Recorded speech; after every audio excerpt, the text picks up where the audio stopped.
Partners Abhirashi. Truly Indian, truly global.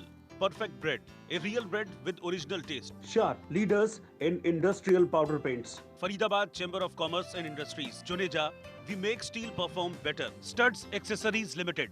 At Loud, rewrite the rules. Print partner, Aaj Samaj. Health partner, Sarvodaya Healthcare, Faridabad. Venue partner, Golden Galaxy Hotel and Resorts. चलिए एक बार फिर से सत्र को हम आगे बढ़ाने का सिलसिला शुरू करते हैं। मैं चाहूंगा सभी मेहमान अपनी अपनी जगह को ग्रहण करें और जो मंच पर आने वाले हैं उन तमाम मेहमानों से अब मैं गुजारिश करूंगा कि वो एक एक करके मंच पर आएं। सबसे पहले मेरे सहयोगी सोनल मौजूद हैं मंच पर और मेरे सहयोगी देवेंद्र भी मंच पर आ जाएं जो कि इस शो को होस्ट करेंगे। और अब सबसे पहले नयनपाल रावत साहब जो कि चेयरमैन भी हैं वेयर हाउस के, उनका मैं यहाँ पर स्वागत कर रहा हूँ। नयनपाल जी आप मंच पर आए। संदीप सिंघल साहब हैं हमारे साथ, ट्रेजरार एफसीसीआई के। सिंघल साहब आप भी मंच पर आए। आस्तिक त्रिपाठी हैं डायरेक्टर क्लाउड के। आस्तिक त्रिपाठी प्लीज। और वीरभान शर्मा साहब हैं प्रेसिडेंट आईएमटी इंडस्ट्रियल एसोसिएशन के। वीरभान जी आप भी मंच पर आए। सोनल और देवेंद्र ओवर टू यू।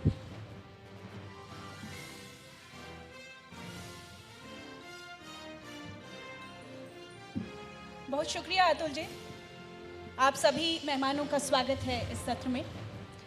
देखिए, इकोनॉमी के लिहाज से अगर हम देखें तो सबसे ज़्यादा जो स्ट्रेस है वो इंफ्रास्ट्रक्चर पर ही रहता है और आज का हमारा जो सेशन है वो भी यही है कि इंफ्रास्ट्रक्चर जो है उसके लिहाज से इस बजट में अब की बार क्या कुछ खास रहने वाला है।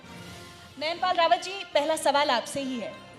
जब से आपकी सरकार आई है बहुत ज़्यादा आप फोकस्ड रहे हैं, सीरियस रहे हैं इंफ्रास्ट्रक्चर को लेकर।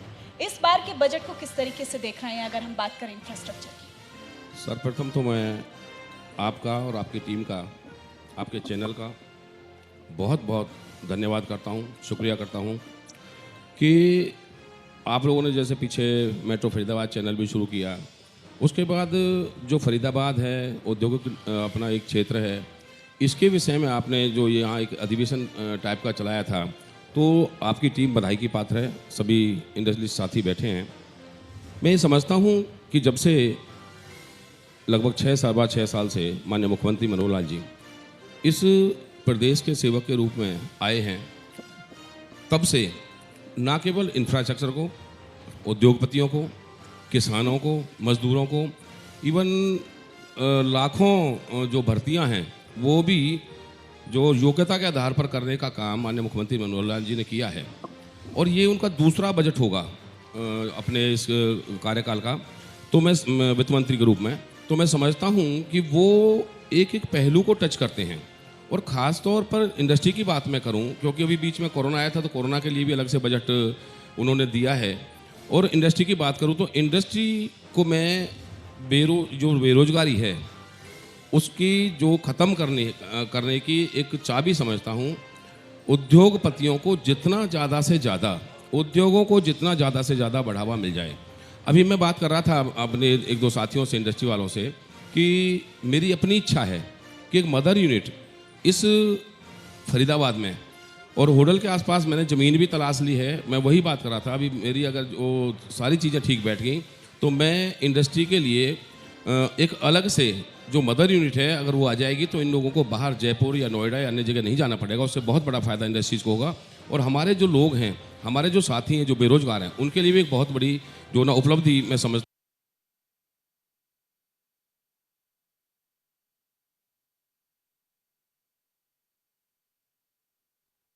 नौकरी के माध्यम से फैक्ट्री का हमारे जो स्टेट है उस पर बहुत बड़ा जो ना एक प्रकार का जो ना सहयोग है उद्योगपतियों का, उद्योगों का। तो मैं समझता हूँ कि इंफ्रास्ट्रक्चर तो इनका सुधरेगा ही सुधरेगा, वो सुधारना भी है।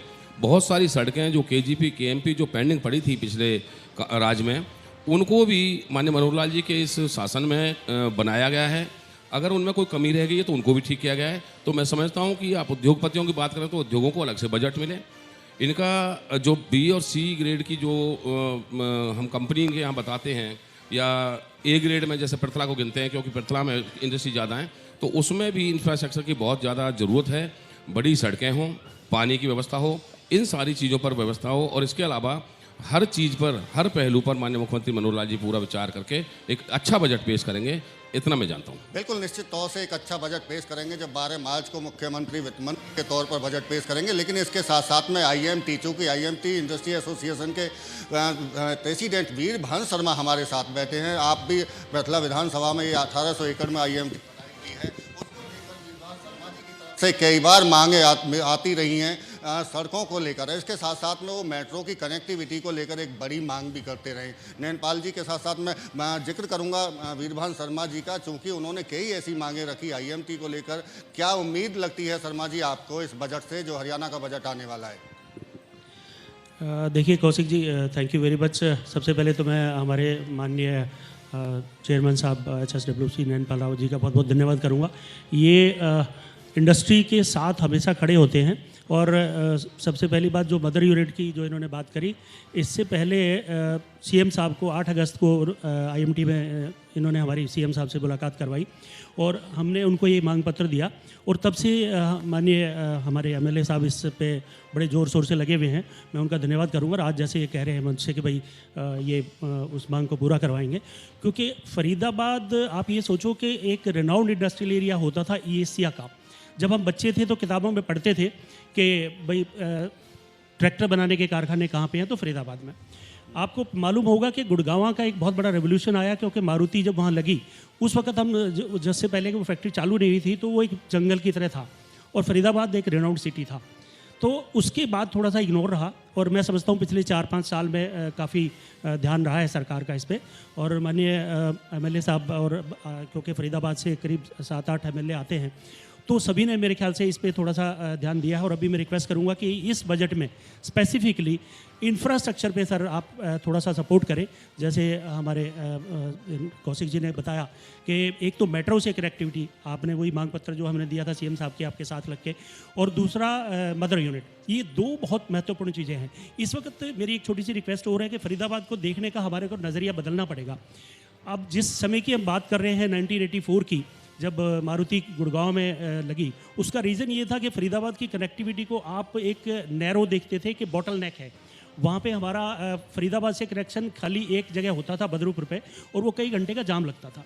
जितने इंडस्ट्रियल बाहर के लोग थे, मल्टीनेशनल कंपनी वाले, मैं 10 सेकंड ज़्यादा चाहूँगा, वो लोग अपने हिसाब से सोचते हैं कि हम कहाँ उतरेंगे, IGI एयरपोर्ट, और वहाँ से कैसे जाएंगे। तो वहाँ से गुड़गांव उनके लिए थोड़ा कंफर्ट जोन था। अभी मैं थोड़ा सा बताना चाहूँगा कि इस वक्त फरीदाबाद की जो पोजीशन है वो बहुत फैंटास्टिकली सुधरी है। कैसे? एक तो यहाँ से मात्र 40 किलोमीटर की दूरी पर जेवर एयरपोर्ट बनने जा रहा है। आज अगर अपने एयरपोर्ट पे जाते हैं तो लगभग 2 घंटे लग जाते हैं किसी कंजेशन के टाइम पे। और मैं समझता हूँ पर्टिकुलरली IMT से अगर हम एयरपोर्ट जाएंगे तो 15 से 20 मिनट लगेंगे, जिस तरह के हाईवे इस वक्त बनने जा रहे हैं। साथ में मुंबई जो कॉरिडोर एक बनने जा रहा है 6 लेन हाईवे बन रहा है, जो बिल्कुल IMT को टच करके बन रहा है।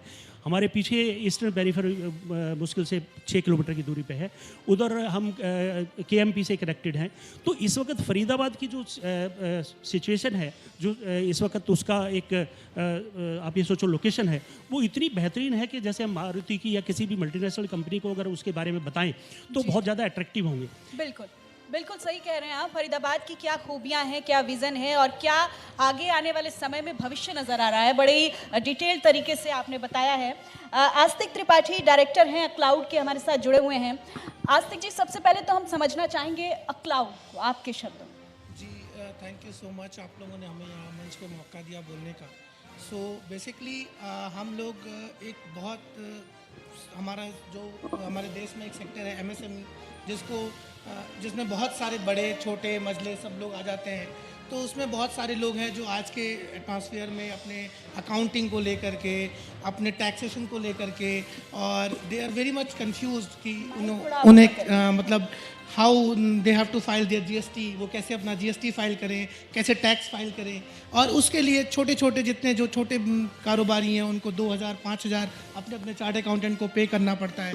सो बेसिकली इस सब चीज़ को ध्यान रखते हुए हमारी जो कंपनी है अक्लाउड, बेसिकली ये हमारा UK बेस्ड कंपनी है, जिसमें हम लोगों ने एक बहुत बेहतरीन सॉफ्टवेयर क्रिएट किया है, जिससे आप जितने MSMEs हैं, और ये हमारे पास अक्लाउड जो सॉफ्टवेयर है वो एंड्रॉयड फ़ोन, ऐप, के थ्रू ऑपरेट हो सकता है, लाइक आपका छोटा किराना स्टोर है या छोटी कंपनी है, तो you don't have to hire a concern person for specific job. आपको इसमें अगर आपको नहीं ट्रेनिंग है तो हम ट्रेनिंग भी प्रोवाइड करते हैं कि आप अपना इनवॉइसिंग कैसे करें, जिसके लिए आपका ऑटोमेटिकली टैक्स कैलकुलेट हो जाएगा, आप जितनी जीएसटी देनी है उसकी लाइबिलिटी आएगी, रिमाइंडर आएगा, आप और पे कर सकते हैं। और साइमल्टेनियसली हमारे पास उसके लिए 24/7 हमने एक अपना हेल्प डेस्क भी रखा हुआ है। अगर किसी को हेल्प चाहिए तो हम ऑनलाइन सपोर्ट करते हैं, सो दैट हर छोटा कारोबारी, मझोला कारोबारी अपना टैक्स कंप्लायंस कर पाए, उसकी अलग अलग उसमें जो टाइम लाइन्स हैं उसमें फॉल ना करे। और आई थिंक ये बहुत ही अभी महत्वपूर्ण है और मैं बहुत थैंक यू रावत साहब का, उन्होंने काफ़ी अच्छा बाकी चीज़ों में फोकस किया। सो मैं रिक्वेस्ट करूँगा एमएसएमई को सिस्टमैटिक कैसे किया जाए, कुछ उस पर भी अगर हो जाए तो ये बहुत बढ़िया होगा। बिल्कुल, देखिए नैनपाल रावत से बड़ी मांग भी कर रहे हैं और सॉफ्टवेयर का जिक्र कर रहे हैं जिस तरह से, चूँकि टैक्स की बात हो रही है और टैक्स का कैलकुलेशन 12 मार्च को देखा भी जाएगा, जिस तरह से जब मुख्यमंत्री बजट पेश करेंगे। हमारे साथ में टैक्स से जुड़े, चूँकि ट्रेजरर हैं, खजांची हैं एफसीसीआई के संदीप सिंघल, उनसे बात कर लेते हैं। उनका भी कुछ अपना बजट होता है। आप कैसे देखते हैं जो हरियाणा का जो बजट आएगा, क्या उद्योगों को मिलने वाला है और क्या आपकी मांग है? चूँकि नैनपाल जी बैठे हैं, प्रतिनिधित्व कर रहे हैं फरीदाबाद से, विधानसभा पहुँचेंगे तो कहीं ना कहीं राय वहाँ तक पहुँचेगी। देखिए देवेंद्र जी, एक बड़ी सबसे पहले तो आपके चैनल को बधाई आज के कार्यक्रम के आयोजन के लिए। लेकिन एक जो दुविधा हमेशा न केवल फरीदाबाद इंडस्ट्रीज़ की रही है बल्कि पूरे हरियाणा की, अगर हम इंडस्ट्रियल औद्योगिक संगठनों की बात करें तो जब कभी भी बजट या उसमें कोई भी प्रावधान उद्योग से रिलेटेड लिए जाते हैं, चाहे वह इंफ्रास्ट्रक्चर डेवलपमेंट की बात है या वो टैक्सेशन की बात है, तो एक कमी हमेशा रहती है कि औद्योगिक संगठन जो निश्चित रूप से सदैव जुड़े रहते हैं, चाहे राजनीतिक पार्टियों के माध्यम से या जो भी हमारे स्थानीय प्रतिनिधि हैं उनके माध्यम से, लेकिन उनको कभी भी एक सार्थक चर्चा के लिए कभी सम्मिलित नहीं किया जाता। मैं आपको एक एग्जांपल देता हूं। अभी आपसे पिछले वर्ष जब बजट आना था तो उससे पहले एक मीटिंग आयोजित की गई फरीदाबाद में। जहां तक मुझे ज्ञान है कि पूरे फरीदाबाद के जो मुख्य औद्योगिक संगठन हैं उनको न केवल सूचना भेजी गई, मतलब सूचना का तो अभाव रहा ही, लेकिन उनको किसी ने फॉलोअप भी नहीं किया। माननीय मुख्यमंत्री फरीदाबाद में आए थे उसी चर्चा को करने के लिए, लेकिन किसी प्रकार का कोई एक कागजी कार्रवाई जैसे रहती है कि वो फौरी तौर पर कर दी गई, लेकिन उसका कोई एक बेस कोई तैयार किया जाता है, वैसा कभी भी नहीं हुआ। ये हमारी हमेशा से डिमांड रहती है, चाहे वो इंफ्रास्ट्रक्चर डेवलपमेंट की अगर हम बात करते हैं, फरीदाबाद की ही हम केवल क्यों बात करें, अगर हरियाणा का बजट है तो पूरे हरियाणा के अंदर फरीदाबाद और गुड़गांव को छोड़ करके आप मुझे बताइए किसी एक पर्टिकुलर क्षेत्र के लिए आप कह सकते हैं कि वो औद्योगिक रूप से कोई बहुत अच्छे तरीके से डेवलप हुआ है। गुड़गांव से लेकर के बावल तक की बेल्ट ने केवल एक अपना स्वरूप निर्धारित किया हुआ है कि वो ऑटोमोबाइल सेक्टर के लिए एक बेल्ट बनी हुई है पूरी। कनेक्टिविटी इज़ गुड, बहुत अच्छा KMP बन गया, सारे जितने 5 राज्य हैं, हिमाचल, पंजाब, यूपी, सबसे कनेक्टिविटी हरियाणा की बहुत अच्छी हो गई। लेकिन आप IMT का हाल देखिए अंदर जा करके, इंडस्ट्रियल सेक्टर 24 सेक्टर 25 सेक्टर, इनका अंदर हाल देखिए। हम क्यों बार बार बात करते हैं कि हम मदर यूनिट को इनवाइट कर रहे हैं? हमें ज़रूरत क्यों है इनवाइट करने की? आप अपना इंफ्रास्ट्रक्चर स्टेट का इतना अच्छा बनाइए, इतनी सुविधाएं दीजिए, जो औद्योगिक संगठन, जो उद्योगपति यहाँ पर काम करते हैं बड़ी कंपनियों के, वो अपने आप से ही इनवाइट करेंगे उनको। और क्यों नहीं आकर्षित होंगी कंपनियां अगर यहाँ इंफ्रास्ट्रक्चर और सुविधाएं पूरी तरह से होंगी? ठीक है, क्यों हम बार बार इस तरह की बातें करें कि हम सस्ती दरों पे आपको लुभावनी वादे करें? यहाँ का सेटअप अच्छा होगा तो निश्चित रूप से बहुराष्ट्रीय कंपनियां भी यहाँ आएंगी। कनेक्टिविटी बहुत अच्छी है। और बार बार हम बात करते हैं फरीदाबाद की, जितने भी अन्य राज्यों से जुड़े हुए क्षेत्र हैं हरियाणा के, उनके ऊपर फोकस किया जाना चाहिए कि उन क्षेत्रों को इस प्रकार से डेवलप करें, सस्ती दरों पर भूमि देना। क्योंकि आज की डेट में अगर हम इन एरियाज़ की बात करें जहाँ पर इंडस्ट्री ऑलरेडी लगी हुई है, वहाँ पर लैंड कॉस्ट इतनी हो गई है कि कोई भी कंपनी वहाँ पर इन्वेस्ट करना ही नहीं चाहती। और यदि किसी प्रकार से कोई आप ऑफ़र करते हैं किसी को सस्ती रेट पे, तो एक कॉन्फ्लिक्ट पैदा हो जाते हैं बाद में कि इनको क्यों दे दिया। तो क्यों ना हम एक सुविधा संपन्न प्रदेश डेवलप करें जिसमें लोग अपने आप से आकर्षित हों और इंडस्ट्री यहाँ पर लगाएं। बिल्कुल सही कह रहे हैं आप। नैनपाल रावत जी से जवाब ले लेते हैं। इंफ्रास्ट्रक्चर का दायरा देखिए बहुत विस्तृत है। नैनपाल जी, क्या लगता है कहाँ फोकस की सबसे ज़्यादा ज़रूरत है? और जो कहा अभी सर ने, उसका भी जवाब मैं चाहूँगी आप। ठीक है, मैं संदीप जी की बात को पूरा कर दूं। पहले तो अभी त्रिपाठी जी ने कहा था कि MSME पे ज़्यादा फोकस हो, छोटी कंपनियां उसके अंदर आती हैं। तो MSME के लिए इस सरकार में पहली बार माननीय मुख्यमंत्री महोदय ने अलग से डिपार्टमेंट बनाकर उसका चेयरमैन नियुक्त कर दिया है। बहुत सारी छूट उसमें दी हैं। और अभी जो माननीय मुख्यमंत्री महोदय ने और जो चीज़ें दी हैं कि जो कंपनी लग भी जाएगी उसका रजिस्ट्रेशन बाद में होता रहेगा 3 साल तक। उसमें जो ना कोई अधिकारी कर्मचारी जाकर के उसमें डिस्टर्ब नहीं करेगा। और मैं समझता हूँ कि इंफ्रास्ट्रक्चर की अगर बात करें, संदीप जी कह रहे थे कि इस 6-6.5 साल में अगर कोरोना का 1 साल काट दिया जाए तो 5.5 साल में आपने पहले भी कनेक्टिविटी को, चाहे बदरपुर बॉर्डर से लेकर देख लो, चाहे ये तुम्हारा KGP कैंप ही देख लो, चाहे अन्य और चीज़ें देख लो, चाहे हिसार के एयरपोर्ट की बात हो, हिसार में भी बहुत सारी कंपनियां हैं। तो कोई करने वाला व्यक्ति जब मिलेगा, और चीज़ें कोई 2 दिन में नहीं होती, चीज़ें के लिए समय लगता है। आप जब एक फैक्ट्री लगाते हैं तो फैक्ट्री को लगाने में सालों लग जाते हैं, और आप सीधा कोई बड़ा उद्योग शुरू नहीं कर देते। तो जब कोई करने वाला व्यक्ति मिलेगा, आपको मैं बता दूं कि माननीय मुख्यमंत्री मनोहर लाल जी के समय में आज जैसे व्यापारी भाई बैठे हैं, जैसे इनको एक भरोसा है कि भाई यहाँ से हमें, क्योंकि पिछली सरकारों में केवल और केवल कंपनियों को जब हमने देखा था, मेरा बचपन फरीदाबाद में गुजरा है, सुई से लेकर के और हवाई जहाज़ तक के कारखाने के यहाँ पुर्जे के कारखाने यहाँ थे, लेकिन सरकार की गलत नीतियों के चलते, सरकार के गलत व्यवहार के चलते केवल कंपनियों को लूट का अड्डा बना रखा था। और वो लूट अब इस मनोहर लाल जी के समय में पूरी तरह से बंद हुई है, और सरकारों पर मैं समझता हूँ कि उद्योगपति निश्चित तौर पर भरोसा कर सकते हैं, और जो इंफ्रास्ट्रक्चर की बात हो या अन्य चीज़ें हों वो समय पर होंगी। हमारा भी यही प्रयास रहेगा कि कंपनियों को, उद्योगों को ज़्यादा से ज़्यादा राहत मिले, ज़्यादा से ज़्यादा जो ना इनको विश्वास मिले, और सुरक्षा की जिम्मेवारी भी हमारी पूरी तरह से इन पे है।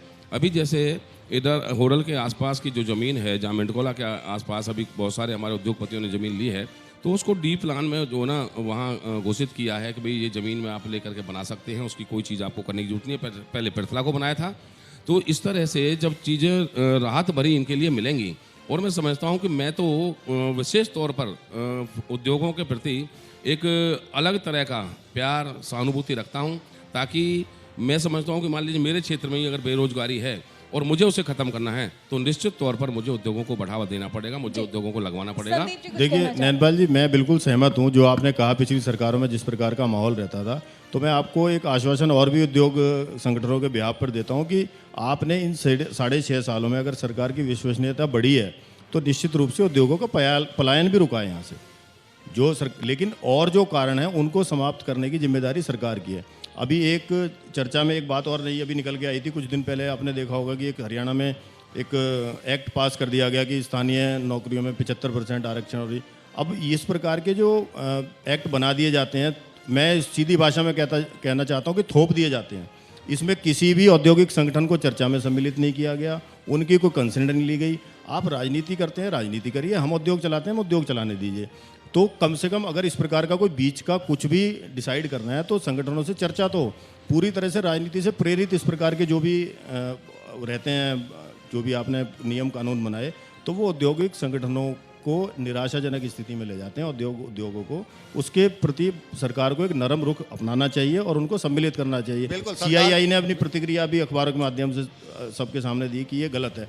उद्योग देश की वित्त मंत्री ने कहा कि उनकी समझ से परे है कि हरियाणा में निजी उद्योगों में आरक्षण क्यों लागू हुआ है। तो आप सोचिए कि केंद्र में सरकार भी अपनी है, राज्य में भी सरकार अपनी है, क्यों वैचारिक मतभेद हैं, इस पे विशेष रूप से ध्यान दिया जाना चाहिए। आपका सवाल लेंगे बिल्कुल, लेकिन वीरभान शर्मा चूंकि IMT एक बड़ी इंडस्ट्री है, उसके प्रेसिडेंट हैं, उनसे भी पूछते हैं, चूंकि अब जिक्र चल उठा है 75% रोजगार की बात है, आप क्या सोचते हैं? और चूंकि बजट सेशन में इसके साथ साथ में दूसरा सवाल आप, क्योंकि नैनपाल जी से आप करेंगे, बजट सेशन में क्या कोई IMT के लिए खासतौर से आपकी कोई मांग है? जी कौशिक जी, एक तो स्पेशली जो आपने 75% के लिए पूछा, हमने बड़ी अच्छी बात ये रही कि जब हमारी हरियाणा की इंडस्ट्रियल पॉलिसी बन रही थी, तो सभी औद्योगिक संगठनों से राय ली गई कि आपको क्या क्या इसमें सुधार होने चाहिए। तो हमने 75% की, क्योंकि उस वक्त भी थोड़ी सी बात चल रही थी, तो हमने एक बहुत बीच का रास्ता एक सुझाया था। वो ये था कि आप इसको प्रमोशनल ढंग से लगा दें। अगर कोई इंडस्ट्री हरियाणा के किसी परसेंटेज ऑफ एम्प्लॉइज़ को रखेगी, उसको इस तरह का एक इंसेंटिव दिया जाएगा। वो हालांकि इंडस्ट्रियल पॉलिसी में शामिल किया गया है, वो बड़ी खुशी की बात है। लेकिन जहाँ तक वो लॉ की बात है, डेफिनेटली मैं उस पर कोई कमेंट नहीं करना चाहूँगा, बिकॉज ऑफ लॉ अगर है तो then we may be bound to follow that.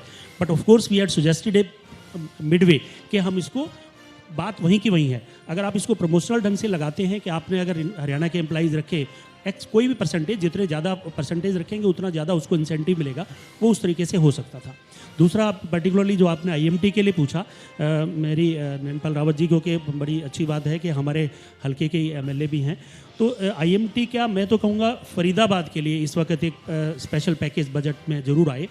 और IMT क्योंकि आईएमटी का अपना एक पैटर्न, बहुत ही बेहतरीन पैटर्न है। हरियाणा में 35 आईएमटीज़ हैं और इससे पहले जो हमारा इंडस्ट्रीज़ का पैटर्न होता था थोड़ा सा अलग होता था, जैसे जो भी 25-24 सेक्टर की फैक्ट्रियाँ लगी हुई हैं फरीदाबाद में। आईएमटी का जो पैटर्न है इंडस्ट्रियल मॉडल टाउन, वहाँ पे आपको सब कुछ मिलेगा, बड़े अच्छे चौड़े रोड आजकल के हिसाब से, ताकि पोल्यूशन कंट्रोल रहे। वहाँ पे अच्छा सीईटीपी प्लांट, वहाँ पे वाटर, सीवरेज और 24 घंटे पावर। अभी हमारे पास आईएमटी में अगर देखेंगे फरीदाबाद की अगर मैं बात करूँ तो 6 इलेक्ट्रिकल सबस्टेशन है, 24 घंटे की पावर की उपलब्धता है। लेकिन थोड़ी सी जहाँ तक मैं समझता हूँ, क्योंकि अभी संदीप जी जिक्र कर रहे थे आईएमटी की बदहाली का भी, बिल्कुल मैं उस बात पे आऊँगा। मैं थोड़ा सा उसको डिटेल में इसलिए बताना चाह रहा था कि बहुत पैटर्न जो है ना आईएमटी इंडस्ट्रियल मॉडल टाउन का, अगर मॉडल देखना है उसका तो आप आईएमटी मानेसर को देखें, इट्स ए मॉडल। बट अगर आप ऑन ग्राउंड जाके देखें, जैसे संदीप भाई ने बोला, वो सच्चाई बात यह है कि रोडों की हालत थोड़ी खस्ता है, सीवरेज प्रॉपर नहीं है। अभी तो हमारी आईएमटी बिल्कुल नई बसी है। इंफ्रास्ट्रक्चर के लिए हम पिछले 5-6 साल से रेगुलरली फॉलोअप में हैं। उसका रीज़न शायद मुझे लगता है घूम फिर के, क्योंकि हम ऑफिसर से रोज़ कहीं ना कहीं यूज टू कंट्रोवर्सी में या कहीं ना कहीं डिस्कशन में रहते हैं। मुझे जहाँ तक इसका क्रक्स लगा वो ये है कि उनके पास एक बजट की आवश्यकता है, और ये बिल्कुल सटीक और सही टाइम है इस बात को हमारे नैनपाल रावत जी आगे बढ़ाएं वहाँ पे हमारे विधानसभा में, कि आईएमटी के लिए पर्टिकुलरली, क्योंकि मुझे लगता है उनके पास फंड्स के अलावा कोई अदरवाइज कॉपी ऑफिसर, बहुत आईएमटी के ऑफिसर्स बहुत पॉजिटिव माइंड के हैं, बहुत अच्छा काम करते हैं। उनको बाकी हमने 24 सेक्टर और बाकी के सेक्टर भी आपने देखा होगा, एचएसपीपी के सेक्टर भी एचएसआईडीसी को दे दिए। बस बिना पैसे तो कुछ नहीं हो सकता ना। मेरी रिक्वेस्ट ये है सरकार से कि आईएमटी के लिए एक स्पेशल उनको बजट सैंक्शन करके दिया जाए, जो इंफ्रास्ट्रक्चर में कमी है। क्योंकि आप ये देखिए, अगर आप मॉडल किसी को दिखाएंगे, किसी भी मल्टीनेशनल कंपनी के उसके रिप्रेजेंटेटिव वहाँ विजिट करने आएंगे, तो आपको लगेगा कि आपका एक इंडस्ट्रियल एरिया दिखाया है और वो उसकी लोकेशन बहुत ही स्ट्रेटजिक है, जैसे मैंने थोड़ी देर पहले बताया। तो मेरी रिक्वेस्ट है कि उसके लिए एक स्पेशल बजट आप अनाउंस करें। नैनपाल रावत जी, 2 चीज़ें उठ रही हैं। एक तो 75% जो आरक्षण दिया गया उसमें सलाह मशवरा नहीं हुआ, और एक बजट की मांग जिस तरीके से वीरभान जी उठा। पहली बात तो जो 75% की बात है, लायक बच्चा, लायक कर्मचारी हर किसी को चाहिए। और मैं समझता हूं कि संदीप जी बड़े जिम्मेवारी के साथ, जो टेक्निकल बंदा है उसमें शायद आप लोगों को इस 75% की ज़रूरत नहीं पड़े। और बच्चा अगर कोई काम करने वाला होगा, जो काम करेगा, अब उद्योग लगाया, हज़ारों करोड़ रुपए से लगाया, वो जड़ने के लिए तो लगा ही नहीं है। जो व्यक्ति काम करना चाहेगा वही आपकी फैक्ट्री में रहेगा, वही व्यक्ति काम करेगा। काम आप चाहे यूपी के बंदे से कराओ, बिहार के से कराओ, पंजाब के से कराओ, काम चाहे हरियाणा के से कराओ, चाहे बल्लभगढ़ फरीदाबाद के से कराओ, फैक्ट्री को काम चाहिए। काम के बदले जो देना है वो देंगे। तो 75% किस तरीके से लागू होगा, अभी उसमें समय लगेगा, क्योंकि बहुत सारी चीज़ें हैं जो अभी किसी को भी समझ नहीं है कि किस प्रकार से 75% लोगों को कैसे आप भर्ती कर लेंगे। लेकिन अगर सरकार ने कोई कानून बनाया है तो सोच समझ के बनाया है। मैं उस पर विशेष चर्चा इसलिए नहीं करूँगा कि क्योंकि उससे अभी इम्प्लीमेंट होने में समय लगेगा और किस तरह से होता है। तो अगर उद्योगों के हित में होगा तो ही चीज़ें आगे बढ़ेंगी। और दूसरी बात, अभी जो आईएमटी में कुछ चीज़ें हैं क्योंकि पैकेज की मांग कि एचएसआईडीसी के माध्यम से आईएमटी में तो जो, क्योंकि वो उसका हिस्सा है, उसका एक पार्ट है, उसमें तो जितने काम पेंडिंग हैं, क्योंकि मैंने अभी पहले भी बताया कि 1 साल कोरोना काल की वजह से कुछ सड़कें भी उसकी ख़राब है, कुछ और भी चीज़ें जो ना ग्रीन बेल्ट है और है वो अच्छी उस स्थिति में समय नहीं है, मैं खुद कह रहा हूँ। लेकिन मात्र 6 महीने के अंदर आईएमटी, और जितने भी साल लगे 6 महीने लगे, मैं आईएमटी के अलावा भी, क्योंकि वो तो सरकार की जिम्मेवारी बनती है कि वो हमारी जिम्मेवारी बनती है आईएमटी की सड़कों को या अन्य सुधारीकरण कराने का। इसके साथ साथ जो पृथला में फैक्ट्री हैं, खासतौर पर मेरे क्षेत्र में, उन पे भी बड़ी सड़कें, अभी मैंने कई सड़कों को माननीय अटल बिहारी वाजपेयी जो प्रधानमंत्री सड़क योजना से जो जुड़वा करके उनका बड़ा करने का काम उन पर बहुत जल्दी शुरू हो जाएगा। 22 फुट की सड़कें होंगी, चौड़ी सड़कें होंगी, पानी और सीवरेज की व्यवस्था होगी। मैं निश्चित तौर पर पृथ्वी की कंपनियों को तो ये इसी समय में दे दूंगा। और जो आईडी की जो अपने की बात है आईएमटी की, वो भी निश्चित तौर पर उसका सुधारीकरण हो जाएगा।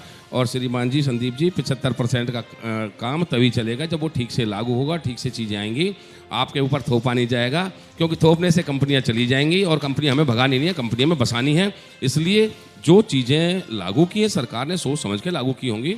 और मैं समझता हूँ चाहे लेबर क्लास का हो, चाहे सुपरवाइजर हो, चाहे अन्य चीज़ें हो, उनमें भर्ती आप पहले करके देखेंगे, उसके बाद ही जो ना आपके जो टेक्निकल बंदे हैं उनको छेड़ा जाएगा। नैनपाल जी, अगर आपकी ये बात है तो आज सारे औद्योगिक संगठनों के बिहाफ पे मैं भी आज एक छोटी सी बात आपको कह सकता हूँ कि हम पूरी जी जान लगा देंगे सारे औद्योगिक संगठन कि हरियाणा को सदैव प्रदेश का देश का नंबर 1 प्रदेश बना के रखें। बिल्कुल, देखिए इस बात पे तालियां बनती हैं। एक सवाल किया गया और उस सवाल एक सेकंड दूंगा मैडम जी, आपके साथ मैं दोनों संतुष्ट हुए, ये अच्छी बात है। हमारे उद्योगपति भाई बैठे हैं, ये थोड़े से नाराज हो जाएंगे। पीछे मैं प्रधान जी से नाराज हुआ था, थोड़ा सा इनके डेलीगेशन से नाराज हुआ था कि मुझे 1.25 या 1.5 साल हुआ है विधायक बने, और पिछली बार भी मैं केवल और केवल सबसे पहला मेरा काम था, मैं बजट सेशन में उद्योगों पे बोला, मैं उद्योगपतियों के लिए बोला, किसानों के लिए बोला।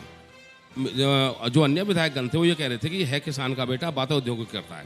मुझे उद्योगों की चिंता इसलिए कि मुझे बेरोजगारी की चिंता सबसे ज़्यादा है, मुझे और चीज़ों की चिंता नहीं है। लेकिन किसी भी शख्स ने आके अगर 1-2 हमारे साथियों को छोड़ दें, किसी भी फैक्ट्री मालिक ने आकर के या किसी HR हेड ने आके ये नहीं पूछा कि भाई तू 10 बंदे हमारी कंपनी में भी दे दे। भाई तुम्हारा कदम भी उतना ही बढ़ना चाहिए ना, तुम्हारी लड़ाई तभी तो ज़्यादा लड़ूंगा। अगर 10-10 बंदे भी मेरे यहाँ की कंपनियों में ले लें, आप लोग, मैं अकेला ही बहुत हूँ तुम्हारे लड़ने के लिए, जो चीज़ चाहिए मैं अकेला कर दूंगा। कई लोगों को भरोसा दिलवाया है, चूंकि देखिए आपके लिए ताली यहाँ बज रही है, तो कहीं ना कहीं आप विश्वास रखिए कि यही उद्योगपति हैं जो आपके जो रोजगार की बात कर रहे हैं वो आपसे जरूर जिक्र भी करेंगे और चर्चा भी करेंगे। वीरभान जी के पास मैं दोबारा एक बार फिर आ जाता हूँ। स्पेशल पैकेज तो आपने मांग लिया IMT के लिए, लेकिन चूंकि ये हरियाणा के अधिवेशन है, इंडिया न्यूज़ पर जो बजट अधिवेशन है पूरे हरियाणा को लेकर है। अगर बाकी फरीदाबाद की बात करें, नियमित और अनियमित जो इंडस्ट्री है उसको लेकर भी कई बार मांग उठी है, सर्वे सरकार की तरफ से किया गया, लेकिन फरीदाबाद में काफ़ी ऐसी इंडस्ट्री है, उसको लेकर क्या आपकी मांग है? क्योंकि जब मुख्यमंत्री विधानसभा में होंगे और नैनपाल रावत आपका प्रतिनिधित्व वहाँ कर रहे हैं, क्या कहते हैं आप? अभी भी मैंने जो क्वेश्चन लगाए हैं उसमें बाकायदा इंडस्ट्रीज़ का क्वेश्चन लगा हुआ है, मदर यूनिट का भी और इनको टैक्स में रिबेट का भी और अन्य जो चीज़ें सुविधा दे सकती है। अभी भी मैंने 8 क्वेश्चन लगाए, उसमें एक क्वेश्चन आपके इंडस्ट्री का लगाया हुआ है। बहुत बहुत धन्यवाद नैनपाल रावत जी। ये सच्चाई बात है कि इससे पहले भी कई बार ऐसा हुआ है कि हमने रिक्वेस्ट करी, क्योंकि आज तो ये बजट की बात है तो बड़ी अच्छी बात है। इससे पहले हमने स्पेशल रिक्वेस्ट करी तो उन्होंने हमारी CM साहब से स्पेशली मुलाकात कराई, इसके लिए आपका हार्दिक धन्यवाद सर। आप बात कर रहे थे कौशिक जी, फरीदाबाद के लिए ओवरऑल की बात है।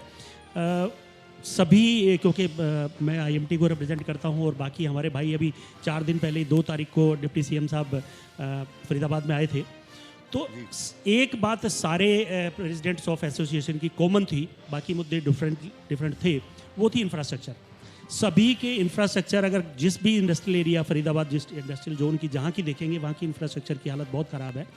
ऑफ कोर्स बाकी हरियाणा की तो मैं क्या बात करूँ, क्योंकि वहाँ पे इंडस्ट्रियल जोन इतने बड़े नहीं है, गुड़गांव और फरीदाबाद 2 ही माने जाते हैं, और फरीदाबाद पहले थोड़ा सा इग्नोर्ड एरिया रहा है, और इसके लिए मैं ज़रूर धन्यवाद करूंगा सरकार का कि पिछले 4-5 साल में इसमें काफ़ी हमारी तरफ ध्यान दिया गया। एक हमारा जो स्मार्ट सिटी में आ गया शहर, और FMDA के हिसाब से मेरे ख्याल से उनकी भी बजट की पीछे हमारी कुछ डिस्कशन थी कि शायद उनके पास भी बजट की आवश्यकता है। कुछ चीज़ें ऐसी थी कि जो कॉमन है, जैसे IMT के कुछ रोड ऐसे हैं कि जो कि पूरे फरीदाबाद के लिए, क्या यहाँ का जो ट्रैफिक FNG को या ईस्टर्न पेरिफेरी को जाता है तो वहाँ की कनेक्टिविटी भी होनी चाहिए, वो पूरे फरीदाबाद की मांग है। मेट्रो यूनिट ऑफ कोर्स पूरे फरीदाबाद की, हमारी जो मदर यूनिट पूरे फरीदाबाद की बहुत पुरानी, सालों पुरानी मांग है, जो पहले गुड़गांव में डाइवर्ट हो गई थी ऑफ कोर्स। और मैं एक बात बताऊंगा आपको कि माननीय नैनपाल जी को तो इस बात का बखूबी पता है, क्योंकि हम रोज़ डिस्कस करते हैं। आप किसी भी इंडस्ट्री को अगर प्रमोशनल कुछ भी देते हैं ना, तो आप ये मान के चलो आपको देना कुछ भी नहीं है, खाली आपको बताना है कि आपको ये मिल जाएगा। मैं एक एग्जांपल देता हूँ, पिछले फाइनेंशियल ईयर का मारुति का जो टर्नओवर है, मैं एक बहुत एग्जैक्ट फिगर नहीं बोलूँगा, 71,000 करोड़ प्लस का टर्नओवर था, और 17,000 करोड़ की रेंज में उसका GST था। मैं ये कहता हूँ कि अगर आज आपने एक मदर यूनिट फरीदाबाद में ला दिया, आपने बोला जी मैं 3,000 करोड़ की उसको लैंड दे रहा हूँ, सर अगर आप सिर्फ उसको ये कह दें कि आपका लैंड का आधा आप GST में से माफ़ कर लेना, आपने कुछ नहीं दिया, खाली बोला है, GST भी उनका, पैसा भी उन्होंने कमाया और आपको लैंड का बेनिफिट भी दे दिया। आपने तो केवल घोषणा करनी है कि आप अपना यहाँ पे फरीदाबाद में एक यूनिट लगाइए, लैंड की जो कॉस्ट होगी उसका 50% बेनिफिट आप GST के थ्रू ले लीजिए। भरोसा दिला रहे हैं, आपको कमा के देगा, और आपने उसको कुछ भी नहीं दिया। लैंड की कॉस्ट आपने एक बात से इनडायरेक्टली उसको दे दिया कि आधा लैंड कॉस्ट आपने माफ़ कर दी। तो इस तरीके से फरीदाबाद में एक सबसे बड़ा अप्रीहेंशन क्या है, वो ये है कि यहाँ की लैंड थोड़ी महंगी है। हालांकि हमारे माननीय नैनपाल रावत जी अभी अब नीचे वही डिस्कस कर रहे थे, तो वो कह रहे थे आप चिंता ना करो, मैं सस्ती ज़मीन भी उपलब्ध करा दूंगा। ये तो उनका बहुत बहुत धन्यवाद, क्योंकि वो लगे रहते हैं इस चीज़ को। पर ये बात आप अगर CM साहब को या हमारे जो फाइनेंस मिनिस्टर भी वही हैं खुद, ये आप उनको बताएंगे तो ये फैक्ट है कि मारुति जैसा या कोई भी मल्टीनेशनल कंपनी अगर आती है तो आप उसको खाली घोषणा करते हैं, देते कुछ नहीं, उसने अपनी कमाई में से कमाना भी है और आपसे कंपनसेशन भी ले लेना। बिल्कुल, देखिए वीरभान जी, बहुत अच्छा मैं कहूंगी कि ये सत्र चल रहा है, एक एक करके मुद्दे निकल कर सामने आ रहे हैं और नयनपाल रावत जी हर चीज़ का जवाब दे रहे हैं और एक भरोसा, एक आश्वासन भी दे रहे हैं। यही एक अच्छे डिस्कशन की खूबी होती है। हम लड़वाना भिड़वाना नहीं चाह रहे हैं, हम चाहते हैं कि एक जवाब निकल कर आना चाहिए। देखिए हमारे साथ आस्तिक त्रिपाठी भी जुड़े हुए हैं। आस्तिक जी, आगामी बजट के लिहाज से आप अपने सेक्टर को किस तरीके से देख रहे हैं? चूंकि अलग अलग मांगें उठ रही हैं, आपको क्या लगता है कि आपका सेक्टर इस वक्त कहाँ खड़ा है और इस बजट के बाद आप कहाँ देख रहे हैं? आई थिंक जैसा कि इंडिया की इस समय सिचुएशन पूरे आप देखें तो एशिया में सबसे अच्छा जो कर रहा है वो इंडिया कर रहा है। और इस तरह कुछ टाइम से कोविड के बाद भी जिस तरीके से हमने वापस अपना स्टार्ट किया है, तो आई थिंक जो हमारे छोटे कारोबारी हैं, मझोले कारोबारी हैं, हमारा फोकस उनके लिए ज़्यादा होना चाहिए। थोड़ा उन्हें हम कैसे सपोर्ट कर पाएँ, जैसे कि बहुत सारी हमारी कानूनी बाधाएं हैं, जीएसटी है, रजिस्ट्रेशंस हैं, इससे थोड़ा बहुत उनको कैसे कैसे किया जा सकता है, ये आई थिंक सरकार को सब अलग अलग समूहों से जा चुकी है सूचना।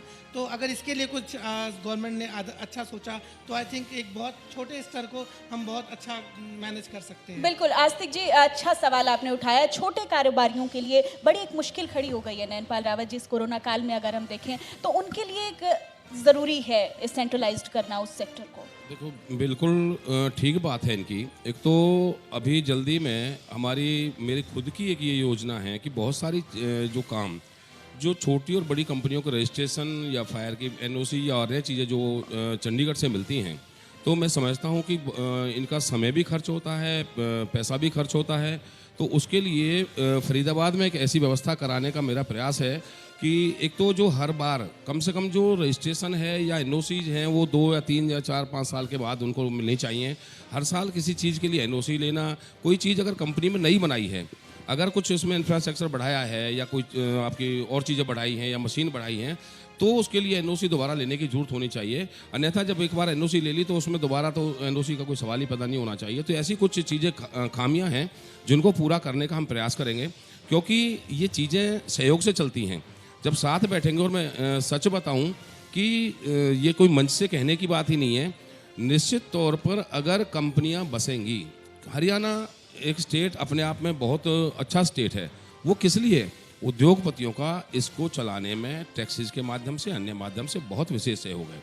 और मैं समझता हूँ जब कोरोना काल चल रहा था तो ऐसा लग रहा था कि अगर कंपनियां बंद हो जाएंगी, क्योंकि इनको तो छोटी मोटी तनख्वाह भी उन्हें जो देनी पड़ी, वर्करों का भी ध्यान रखना पड़ा, अपना भी ध्यान रखना पड़ा, लाखों रुपए का रोजाना नुकसान भुगतते रहे कंपनी वाले।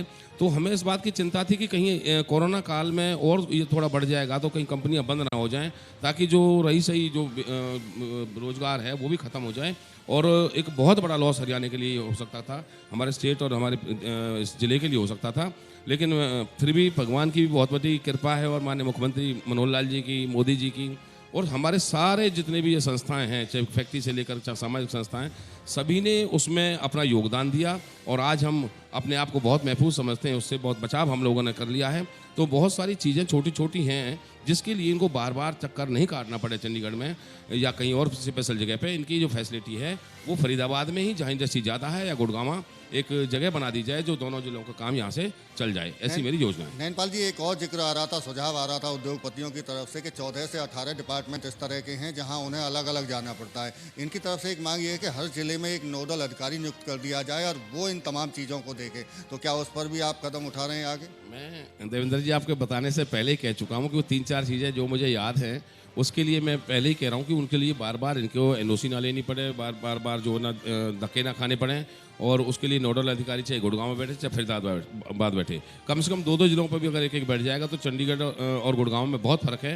गुड़गांव जाके करा सकते हैं, गुड़गांव वाले फरीदाबाद करा सकते हैं। तो ऐसी मेरी भी योजना है कि बहुत सारी चीज़ें, मतलब इतना क्रिटिकल इनकी चीज़ों को ना रखा जाए, उसको उसमें थोड़ा थोड़ा जो ना ढील बरती जाए, और इनके जो परेशानियाँ हैं वो यहीं हमारे जो ना जल स्तर पर ख़त्म हो जाए। चलिए, बहुत अच्छी बात आप कह रहे हैं। धीरे धीरे देखिए हर सेक्टर को अपने लिहाज से सोचना पड़ता है, अपनी एक प्लानिंग बनानी पड़ती है। संदीप सिंघल जी, सबसे बड़ी जो समस्या आई देखिए हमने कोरोना काल में, वो हर सेक्टर के लिए एक स्टेबिलिटी की समस्या आड़े आई है। अब इस बजट के बाद किस तरीके से देखते हैं आप कि वो जो सिचुएशन को अब टैकल होने में कितना समय लगेगा, और इस बजट से किस तरीके की एक्सपेक्टेशंस आपको उसके लिहाज से लग रही है? देखिए, इसमें कोई दो राय नहीं है कि एक बहुत ही भयंकर त्रासदी से पूरा उद्योग जगत गुजरा है जो कोरोना काल में आई, और कहीं ना कहीं उसका असर आम जनता पे और जो कर्मचारीगण हमारे साथ जुड़े हुए थे उन पर भी पड़ा।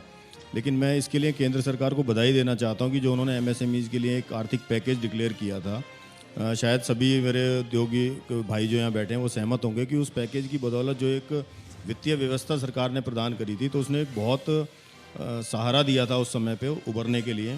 क्योंकि सबसे ज़्यादा जो एकदम से डायरेक्ट इम्पैक्ट पड़ता है वो यही कि आपकी वित्तीय हालत खस्ता हो जाती है, सारी पेमेंटें ब्लॉक हो जाती हैं, क्योंकि एक सर्कल बना हुआ है।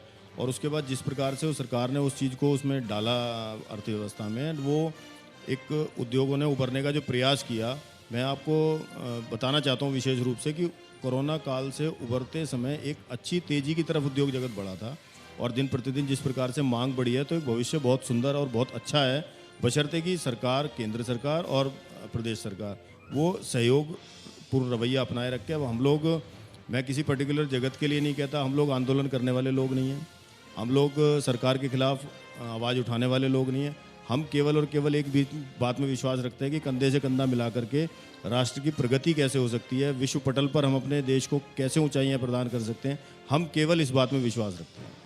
तो निश्चित रूप से हमारा आग्रह केवल यही रहता है कि यदि हमसे संबंधित किसी प्रकार के कोई भी डिसीजन लेने हैं जो हमारी कार्यक्षमता, कार्यकुशलता को इफेक्ट करते हैं, उत्पादकता को इफेक्ट करते हैं, आज हरियाणा से उठ करके इंडस्ट्री गुजरात में चली जाएँ, देश को फर्क नहीं पड़ता, लेकिन प्रदेश के स्तर पर तो निश्चित रूप से ह्रास होगा ना, बेरोजगारी की समस्या उत्पन्न होगी।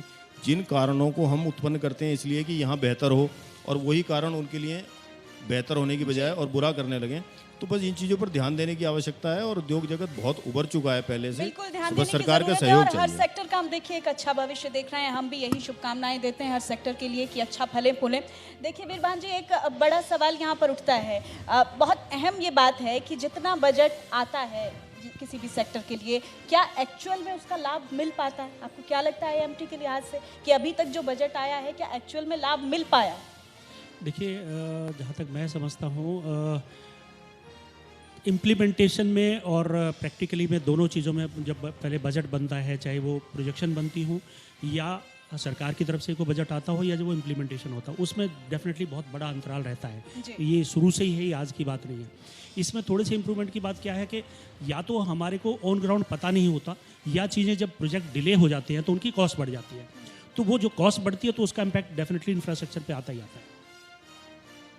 बिल्कुल, देखिए नयनपाल रावत जी, बड़ी बात इन्होंने कही है यहाँ पर कि कहीं ना कहीं लगता है कि जो बजट आता है वो इम्प्लीमेंटेशन में कहीं ना कहीं कमी रहती है। आप लोगों का भी काम है सर, तो क्या लगता है कि अब की बार जो बजट आएगा अलग अलग सेक्टर्स के लिए, इम्प्लीमेंटेशन की क्या प्लानिंग आप लोगों की रहेगी?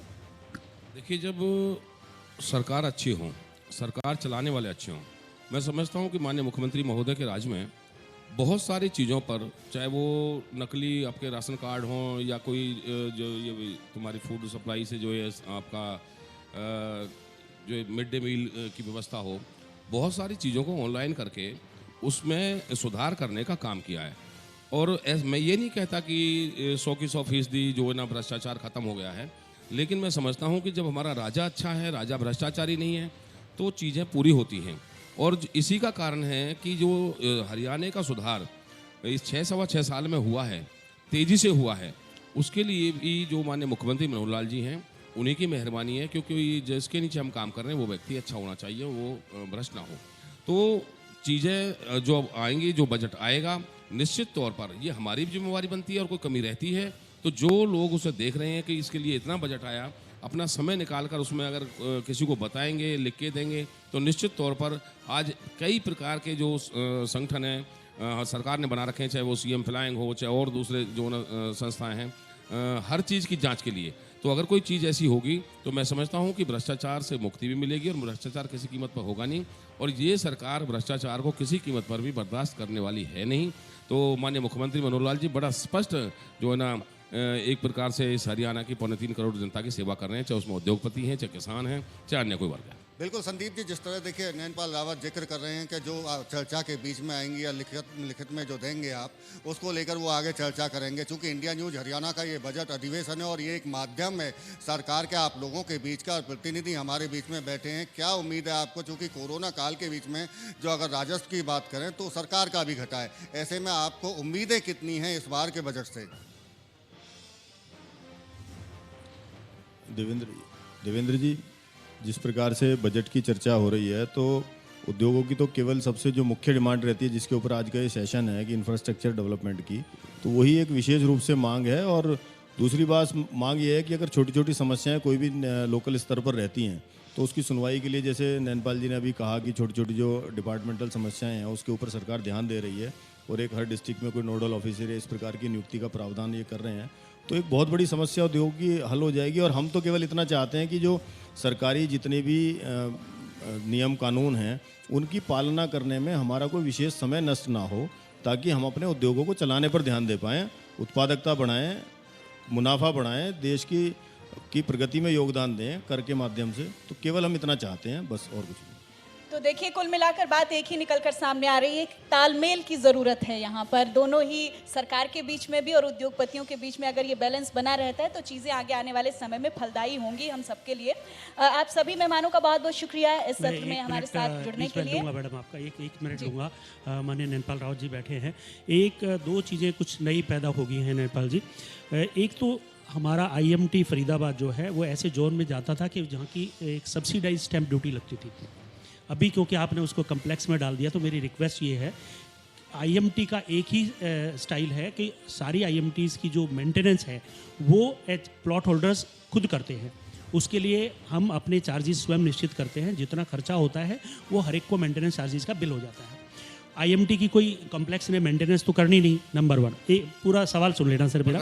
दूसरा एक और जी, ये यहाँ चर्चा का विषय नहीं है, यहाँ बजट की बात चल रही है, नीचे चल के ये बात कर लेंगे। चलिए, और दूसरी बात मैं आपको एक और बात बताऊँ मैं आपको। हाँ, नहीं आश्वासन मैं पूरी तरीके से इनके साथ हूँ। उद्योगों को मुझे निश्चित तौर पर बढ़ाना है। मैं आप लोगों से एक बात और जो ना कह के रजा लूँगा कि ये पहला माननीय मुख्यमंत्री मनोहर लाल जी होंगे जो आपके साथ बजट पे चर्चा करने के लिए जो बैठते हैं या आप लोगों की राय लेते हैं कि किस प्रकार से उद्योगों को बढ़ावा मिले। मैं नहीं समझता कि कोई मुख्यमंत्री इससे पहले आपके बीच में बैठा हो। हाँ, अगर मुख्यमंत्री बैठा होगा कोई इससे पहले का, तो केवल थैली के लिए बैठा होगा, भाई चंदा दे दो, किसी प्रकार से भी दे दो, उसके लिए बैठा होगा। ये पहला मुख्यमंत्री मनोहर लाल है जो उद्योगों का भी ध्यान पूरी जो तन्मयता से रखते हैं। मैं मंच के माध्यम से आपको बताना चाहता हूँ। आप सबका बहुत बहुत धन्यवाद। चलिए, बहुत शुक्रिया आप सभी मेहमानों का इस सत्र में हमारे साथ जुड़ने के लिए। जी हाँ, तो बढ़िया ये सत्र। और नैनपाल जी, इतनी जल्दी आपको विदा हम नहीं करेंगे यहाँ से। इस सत्र की विदाई तो होगी आपके सम्मान से, और फिर अगले सत्र में आप फिर से हमारे मेहमान हैं, इसलिए आप चिंता ना करें, विदाई इतनी जल्दी नहीं तय होगी।